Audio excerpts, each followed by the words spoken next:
I'm very pleased to be interviewing David Leider, who is CEO of Gas Station TV. David, thank you so much for your time. Thanks, Charlene, for having me. Let's start with your background. How did you get to where you are today? Well, I'm a long-time advertising executive. I've been worked for a number of agencies in the past, from J. Walter Thompson to Donor on the traditional side, and then with organic on the interactive side, and then I moved over to the publishing arena, working for Yahoo for a number of years, and then we started Gas Station TV. So I've always been a media guy, and we've essentially built a media company at the pump. So you've had experience in both the traditional type of ad agency and also the digital ad agency. What would you say are the major differences between the two, and how do you see each form evolving over the next few years? Sure. I think one of the major differences is that traditional agencies in general have been worked across multiple disciplines, whether it's television buying and planning, radio buying and planning, out-of-home buying and planning, creative development. So they've kind of been jack of all trades. And what we've seen, a real big influence from the digital agencies has been specialization. So you've seen specialization now at traditional agencies where you've got media buying shops and you've got creative shops, and clients are using them, advertisers are using them for different reasons. I think the digital groups have shown that technology can kind of bring all these things together. So while there were standalone agencies like Organic, where I worked in the past, and maybe agency.com, Razorfish, Sapient, what's happened is those have been brought into the fold of the holding companies for the traditional agencies, the WPPs of the world, and they've really tried to focus on integration. The ones that have been most successful, that have basically broke down the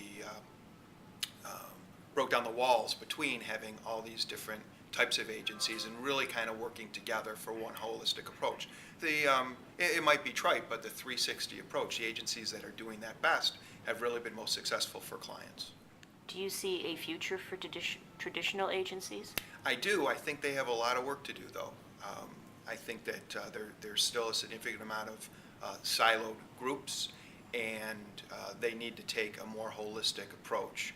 Again, I think the digital agencies, when they're incorporated in, and you really think about 360-degree marketing, that's when you're seeing really great product coming out for advertisers. The traditional agencies, frankly, they'd still rather spend their money on television and build television commercials, and the world is no longer just 30-second spots.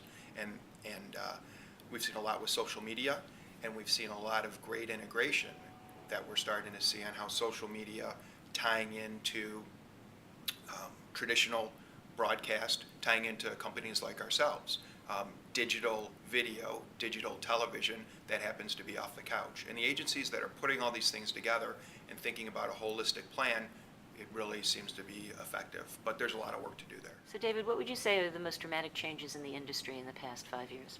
Us, frankly. The whole category of digital video away from home television is expanding exponentially. And we didn't exist 5 years ago. Now we reach 30 million people a month. We've got a great advertising base of clients that have said, this is a great place for us to get our messages out to consumers. I think we're a big change within the marketplace.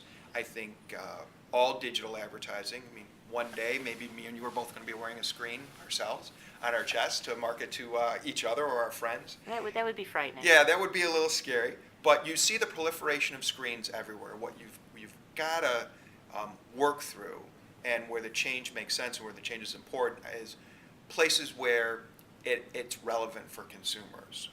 Gas stations are a very relevant place for people to get a broadcast television message, because we can direct them to the next place that they're going. We can direct them into the convenience store. We can raise awareness of whether it's automotive or auto insurance or a bank that they should be considering. There's a lot of other locations that have come and gone in this space. I think it's very much like the Wild West and the internet back when I started at Yahoo, where you had thousands and thousands of sites popping up every day. Well, you've got hundreds and even thousands of places where people are trying to put digital signage. Only the certain ones will work. Just like the cream has risen to the top on the internet, it's got to be relevant. And the ones that weren't relevant for people went away. And it'll be the same within in the digital area. And I think that change is putting a lot of pressure on traditional agencies to really grow and expand their thinking on, it's not just that 30-second television commercial that's running on the screen at home. It's all the different places that they can get their frequency of that 30-second television commercial, whether it's at home, plus on the computer, plus gas station TV, plus in the theater. So that combination is what drives effectiveness. Just being on television at home is no longer a solution.